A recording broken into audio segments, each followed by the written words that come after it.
अस्सलाम वालेकुम, मैं हूं आयशा रफ़ीक और आप देख रहे हैं हमारा यूट्यूब चैनल आयशा रफ़ीक ऑफिशियल। नाजरीन, लाहौर शहर का एक शहरी आसिफ जो पहले लापता होता है और फिर उसके बाद उसी शहरी की लाश पतोकी में एक नहर से मिलती है। पुलिस के लिए ये एक अंधा कत्ल था और पुलिस हैरान थी कि इसके साथ हुआ क्या है। हैरानकुन तौर पर वो शहरी जब गायब हुआ था तो वो अपना मोबाइल फ़ोन, अपनी बाइक और अपनी तमाम चीज़ें किसी और के हाथ देकर गया था। ये पुलिस के लिए बड़ा अजीब केस था, लेकिन फिर भी पुलिस ने इस केस को हल कर लिया। और जब पुलिस ने कड़ियों को कड़ियों से जोड़ा, मामलात चेक किए और सब कुछ देखा तो पुलिस को पता चला।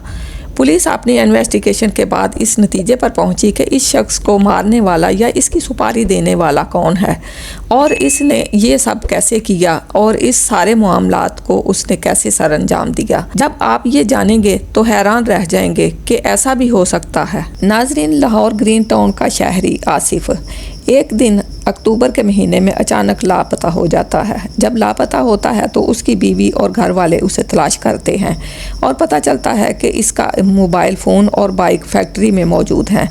आसिफ की अपनी एक फैक्ट्री है और वहाँ कुछ लोग काम करते हैं।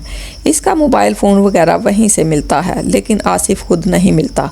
घर वाले तलाश करते हैं और आखिरकार बीवी थाने जाकर 25 अक्टूबर 2025 को दरख्वास्त दे देती है कि मेरा शौहर लापता है। पुलिस से मदद मांगी जाती है कि बराए करम इसकी तलाश करें। पुलिस तफ्तीश शुरू करती है। पुलिस हैरान होती है कि एक इंसान का सबसे बड़ा सुराग उसका मोबाइल फ़ोन होता है। वो मोबाइल फ़ोन वहीं फैक्ट्री में से मिला। अगला कदम CCTV फुटेज वगैरह का होता है। पुलिस वो भी चेक करती है, मगर उससे भी कोई सुराग नहीं मिलता, कोई क्लू नहीं मिलता। पुलिस इसके CDR और जियो फेंसिंग निकालती है और उसी दौरान आसिफ की बीवी का CDR भी चेक किया जाता है। जब आसिफ की बीवी का CDR चेक किया जाता है तो मशकूक कॉल्स सामने आती हैं।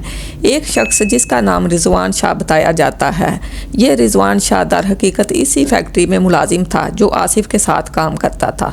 पुलिस तफ्तीश का दायरा कार वसी करती है।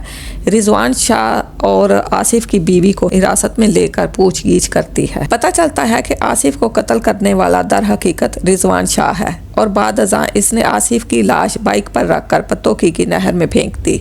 सोचिए कि एक आदमी की लाश मोटरसाइकिल पर रखकर नहर में फेंक दी गई, लेकिन रास्ते में किसी ने नहीं पूछा कि वो क्या लेकर जा रहा है। तफ्तीश में बताया गया है कि कत्ल फैक्ट्री के अंदर हुआ, फिर लाश नहर में फेंक दी गई। पुलिस ने सवाल किया कि तुम लोगों ने ऐसा क्यों किया। तफ्तीश के दौरान रिजवान कहता है कि मैं इनके घर आता जाता था क्योंकि मैं इनकी फैक्ट्री में काम करता था। आसिफ की बीवी से अक्सर मुलाकातें होती थी, आना जाना था। मैं आसिफ का पुराना मुलाजिम था और मेरे और आसिफ की बीवी के दरमियान ताल्लुकात बन गए। आसिफ के 3 बच्चे थे और बताया गया है कि इनमें से एक बच्चा माजूर भी था। रिजवान कहता है कि आसिफ की बीवी के साथ मेरे ताल्लुकात बढ़ने लगे और हमने फैसला किया कि क्यों ना हम दोनों शादी कर लें। लेकिन रास्ते में सबसे बड़ी रुकावट आसिफ था, जो कि फैक्ट्री का मालिक और इस औरत का शौहर था।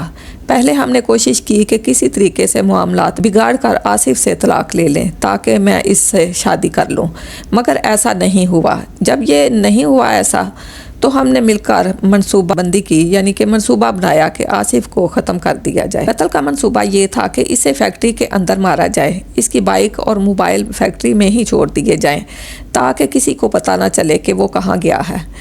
फिर इसकी लाश दूर फेंक दी जाए ताकि लाश मिल ही ना सके और फिर रिजवान की निशानदही पर आसिफ की लाश पतोकी की नहर से बरामद कर ली गई। और बताया जा रहा है कि मुल्जिमान की मजीद तफ्तीश जारी है। पुलिस कहती है कि हम कोशिश करेंगे कि मजीद सबूत इकट्ठे करें, शवाहिद जमा करें और मुल्जिमान के खिलाफ मजबूत चालान तैयार करें ताकि इन्हें सजा दिलाई जा सके। पुलिस ने कहा कि इसकी बीवी इतनी चालाक थी कि उसने खुद ही FIR दर्ज करवाई ताकि पुलिस का शक इसकी तरफ ना जाए, बल्कि पुलिस इधर उधर तलाश करे और जब पुलिस थक जाए और लाश ना मिले तो मामला हल हो जाए।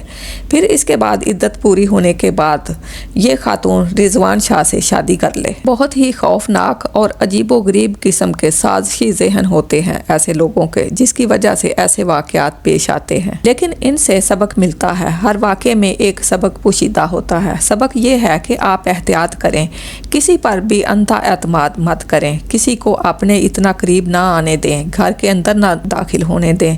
چاہے وہ کتنا ہی قریبی کیوں نہ ہو۔ دین نے جو حدود اور فاصلے مقرر کیے ہیں، اگر ہم انہیں کم کریں تو نقصان ہو سکتا ہے۔ اسی وجہ سے ہمیں فاصلے بنا کر رکھنے چاہیے۔ کسی کو گھر کے اندر اتنا قریب مت آنے دیں کہ وہ آپ کے گھر پر ہی قبضہ کر لے یا آپ کو ہی باہر نکال دے، جیسا کہ آصف کے ساتھ ہوا۔ بہت افسوسناک واقعہ تھا، اس میں سبق ہے سب لوگوں کے لیے۔ کمنٹس میں اپنی قیمتی رائے کا اظہار ضرور کیجیے گا۔ اس کے ساتھ ہی اپنی میزبان عائشہ رفیق کو اجازت دیجیے۔ اللہ حافظ۔